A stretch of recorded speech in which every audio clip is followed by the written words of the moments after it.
Hello everyone, and welcome to my lonely, dismal plant channel. Today we are going to react to Jenna Marbles' plant tour.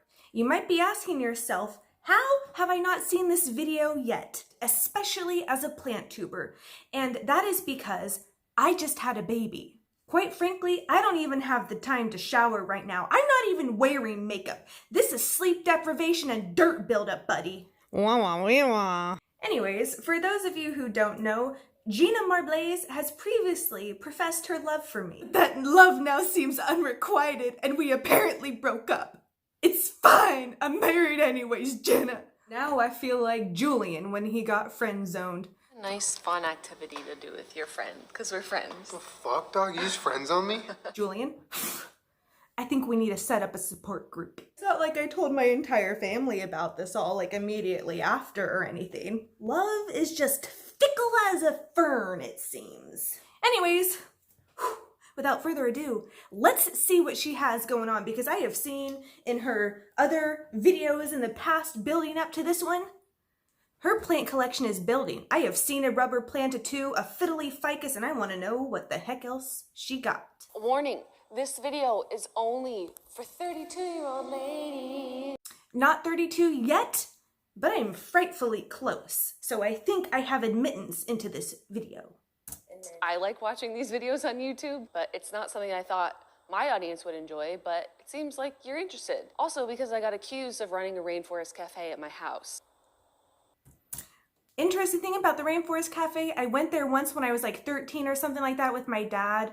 They had like printout stickers that you could do in a photo booth. Whole different side story. I got very sick there. I'm a complete beginner. I don't have a ton of knowledge, but I will tell you what I know or what I've been doing, and everything is a process. There's different light during different times of the year. If you have like a north or south facing window, which most of our windows are, you sort of have to play around and move them if they need more light. So everything is a work in progress. I love how she starts off saying that she's a beginner, but then already knows about the different lighting conditions and how you need north or south at different times and stuff, so. Because you can have plants delivered to you, and that's the problem, because you can get whatever you want. Yeah, ordering plants online honestly is fantastic. You can get a lot of like your wish list plants that way. Very effective. Buy in springtime, not in the winter, just a heads up. The Hoya compacta variegata, he's variegated. He's got these white little lines on him. He's absolutely stunning. I bought him as this little plug, so you know, in about 30 years he'll be a full plant. That's true. That Hoya compacta is such a slow grower. I bought one like months ago and it's still like the size of like a baby carrot. World Market, it's a little propagation station. Little cuttings of a couple of my plants in here, and they're growing roots. So Good this job. is a problem for people like me, because now you can turn one of your plants into like 5 of your plants. Girl, that's not a problem. That's a good thing. I guess there's a big thing whether or not you should plant Hoya plants in terracotta pots, because their roots might grab onto the porous clay and then you could rip them off by accident when you go to repot them. I don't know. So There's a huge thing about pots in general. I mean, it's like if you have like a ceramic glazed pot, if you keep it in a plastic pot, a terracotta pot, if you have it like in a coconut moss hanger, there are so many ways that you can plant your pot. It basically just all goes into, like, as she was saying, like the roots clinging onto it, but also water evaporation. So long story short, if you want a plant to have like more aerating effects to it, go for something that's not glazed in ceramic, for example, or plastic. So terracotta is good for breathing. Terracotta pots. we have a nice sheer curtain. This is a south-facing window, so he gets lots of good light. Oh, about the south-facing, north-facing, east-facing, all those direction-facing windows, if you don't have a compass, download an app on your phone. That's what I did. And it'll quickly tell you like where your windows are, just in case you're new to plants and you kind of want to figure out lighting conditions. Use your phone. This is a beautiful Chinese perfume plant that I got from Logi's, which is the most dangerous website for me that's ever existed. You little stinker! I've had my eye on that exact same plant, the Chinese perfume plant, because it's supposed to be really beautifully fragrant, and I love the smell of jasmine blooms. It's like probably one of my all-time favorite scents. Oh man, that's supposed to be a really great plant. I've literally had my eye on that exact same low juice plant. That's kind of hysterical. Oof. So they don't need this, but I like doing this an awful lot. Let's move over here to this beautiful ruby rubber plants. I think that rubber plants are one of the most underrated house plants that there are. That's so true. Ficus in general is so underrated, I feel like, except for the fiddle leaf, which is like probably as viral as the flu, you know, during the winter or something. House, like who doesn't want a tree in their house? Good question. I want a tree in my house. Hell yeah. Fine. This is Miss Keisha. Miss Keisha is a beautiful bird of paradise, which can live in Southern California. So my plan B is in many, many years, if this gets far too large, we can always put her in a pot and she can live outside. But You gotta be careful with the bird of paradise though, because the blooms on those are very toxic to pups, just as an FYI. and the drainage hole was like teeny tiny, really bad. And so I brought it home and I was like trying to let it dry out for like 2 weeks and it was wet. Real quick about drainage holes, those are super important. You want to make sure that basically the more the better. You want good drainage holes, and if it's ever too small, get like a diamond bit drill head and drill it out yourself, but make sure to like moisten the pot first so that it doesn't overheat and burn essentially. Oh, maybe it's a you problem and not a me, because I don't know why you're doing all this red spots on your leaves, but maybe chill out with making leaves. Maybe make one at a time. It could be shooting out new leaves. Like if that's a new fiddle leaf for her, it could be shooting out so rapidly because it was over fertilized, for example. That can also cause like some leaf browning because it'll like try and expel out the fertilizer, but it'll essentially just burn the leaves, making them brown. Welcome to the Hoya section. They all could in theory bloom. I imagine with my luck, none of them ever will, but I love them for their foliage. I think that they just are so beautiful and different.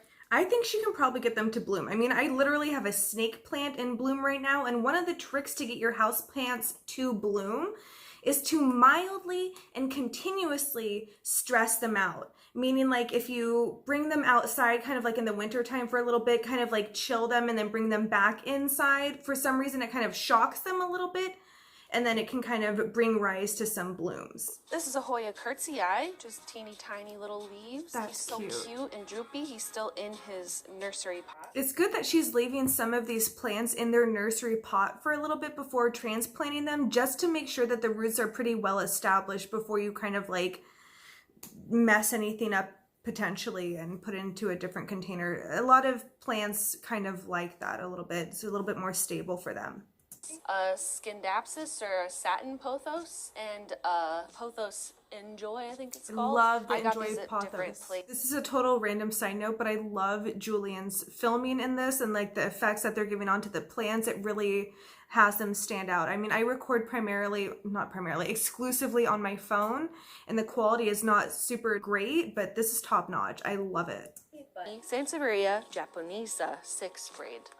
Side note about that braided one, it's when it shoots out a new leaf, it's going to come like out of a random spot. For example, it's not going to continue going into that line of it. All those braided snake plants are literally just cut off and then kind of like interwoven into that pattern and stuck into the soil, hoping that they will take root. I purchased one of the braided ones, for example, and it lived for maybe like about a month or so, but when it started to become like watered, for example, it got root rot essentially because there were no roots, and so it just basically died. So keep that in mind when you purchase like the braided snake plants. They do it just because aesthetically it's very pleasing, but for the plant it's not very durable that way. So chill and need nothing. He's still in his nursery pot. His name is Rex. I love snake plants. But for all the plants, when it says dry, basically like real dry, then I give them a drink. But other than that, I just leave them alone, unless it's like a peace lily or something that likes to be moist. Yeah, that's really good. I've never personally used a soil moisture meter ever, but I'm sure that they're super handy. I usually just do the old trick of kind of like checking for like soil separation from around the container itself. Stick your finger into the soil to kind of check for it. Look at like the plant, how it is acting in terms of like leaves drooping or like overall like soggy type of thing. You can kind of tell a lot just by looking at the plant as well. That I find really helpful. Stream named this one Coachella. This is Coachella. I love, by the way, that she names all her plants like that. I literally do the same exact thing with so many of my house plants in here. It just kind of adds a little extra something to them. This is an Apuntia or a prickly pear. Amazing. Can't even believe it. What are you? You're the best plant ever. He's just spectacular. I love him. Don't touch him though, or else he'll prick you. He pricked me earlier. Sounds like a prick. Here, they're both in their nursery pots, and I think they look nice, and I have no intention of repotting them until they needed it. That's a good idea. I actually repotted my burro's tail, and it was a total catastrophe, honestly. I would advise leaving it in the container for a little bit just to establish, because a lot of times the succulents like that in the hanging pots, they don't have super well established roots, and so when you go to repot them, it can totally mess them up. In terms of outdoor plants, I don't have a ton of like flowers or that kind of thing because I don't know a ton yet, but I'm excited for the spring to start learning about that kind of thing because it's something I used to do when I was little with my mom. I just don't know anything yet. I've only learned about indoor plants, as you can see. But I'm looking forward to that. Aren't you, Julie? Outside plants are great because you can have like a lot of like fruiting trees and stuff like that. There's some like fruiting trees you can have indoors as well, but outdoors, it's fantastic. I have like apple trees, cherry trees, apricot, pomegranate, goji berry, peach, lemon, tons of them. They're fantastic. This is a north-facing window and there's like a porch over it, so it's really dark in here. I love that she's using the soil moisture meter as like a wand at this point. But I have made many adjustments and many oopsies in this room. The first of which was those big planters. There's a couple of them. They're actually outdoor planters. I had put all of these snake plants in because I was like, they'll be fine. They're snake plants. They are indestructible. You can do anything. They can live in low light. They can just be wherever. The only thing they can't have is a lot of water at their roots and they'll get root rot. Very true. There's a lot of things that actually kind of tick off snake plants. Like they are one that definitely does not like to be repotted, for example, and they're hard to kind of get to stand up straight, even like when you do repot them, because oftentimes they kind of like topple or tilt over, for example. But even in low light, everyone says they're a low light plant, which is kind of true, but they won't thrive in lower light. They kind of like almost like medium, you know, bright filtered light, and they'll be a lot happier like that. All variations of a Chinese evergreen. I love the Chinese evergreen. I actually have one in the corner over by my refrigerator, and I named it Pho. This is a marble queen pothos. Ooh, marble queen. We are moving to my pride and joy. My favorite, most amazing, beautiful love of my life. He doesn't have a name. We should really give him a name because he is just the best thing in the world. You could call him Franz in general, just Franz. Sounds very exotic, and it's suiting for new leaves. Franz. And then I have another larger aloe plant, which also we had somewhere else, and he just got a little too much sun. But look at that. He's recovered his ends so nice. Aloe is a great plant to have into your collection, especially if you're new to houseplants. They have so many different benefits for your skin, but they're also really easy to take care of. Welcome to our bedroom. I see some humidifiers. I like this. I love humidifiers. And if I see correctly, they look like the Lavoit brand, which is like where you can like specify how humid you want it in your room. They're fantastic. Love them. A room for some of my plants that need high humidity. And that's good to have the high humidity room actually be the bedroom, because humidity is so good for your skin and so good for your airways as well, especially if you live in a drier environment like we do in California, for example, especially Southern California. So good job. I will do anything for you. Look at the backs of your leaves are red and the fronts of your leaves are green, and you just come out with these spots like, oh my God. And I love that begonia too. I have one very similar to it, and I always call it like my red bottom shoe of begonias because it's like red on the bottom and then a different color on the top. Love it, beautiful, and glamorous. This plant needs at least 50% humidity, so that's why he's in here. Yeah, begonias need a lot of humidity, especially because like their leaves or their foliage is like pretty thin. Usually the thinner the leaf, the more humidity it wants. Sometimes I get intimidated by plants that look really exciting, so I'm like, I can't have that, it's gonna die. Understandable. I have a palm that I was recently gifted that I love very, very much. Let me grab it. It's beautiful. I love it tremendously, but this is my I will do anything for you plant. So it's my baby. This is my only other peperomia. Pilea peperomoides, I think is what it's called. That's actually not a true peperomia, but there is a variety that's very similar in appearance to the Pilea peperomioides, which is called commonly the owl eye plant. And I also sometimes like to take him into the shower with me so we can shower together.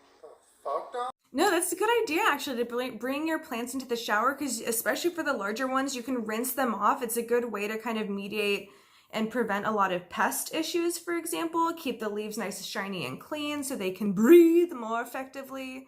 I like it. I keep a lot of my ferns actually in the shower. I find them happiest there. Maybe they just like the view. This right here is my one and only oxalis. That is probably the cutest oxalis I have ever seen. It literally looks like a miniature Japanese maple or something like that. Love it. Julian actually took a time lapse of him because they like open their little leaves with the sun. They're so cool. See, like look at his filming. Like that's amazing. Love the time lapse. Awesome job. Another marble pothos and just the regular green pothos. I love pothos. They're fantastic plants. They're super easy to care for, and I love cascading plants. They're beautiful. If you want some good plant advice, there's tons of channels on YouTube. Like most of what I've learned is from YouTube. Like Erika Schmoop, for example. She's fantastic and has the best dogs ever. Anyways, I hope you guys enjoyed my review of Jenna Marbles' plant tour and her plant care. Jenna, if you're watching this, you're doing a fantastic job caring for your plants. I can't wait to see how your collection grows, and I cannot wait to hear about the outdoor plants because I love outdoor plants. If you like this video, make sure to give it a thumbs up and make sure to subscribe to my channel so that you don't miss out on any future videos that I make.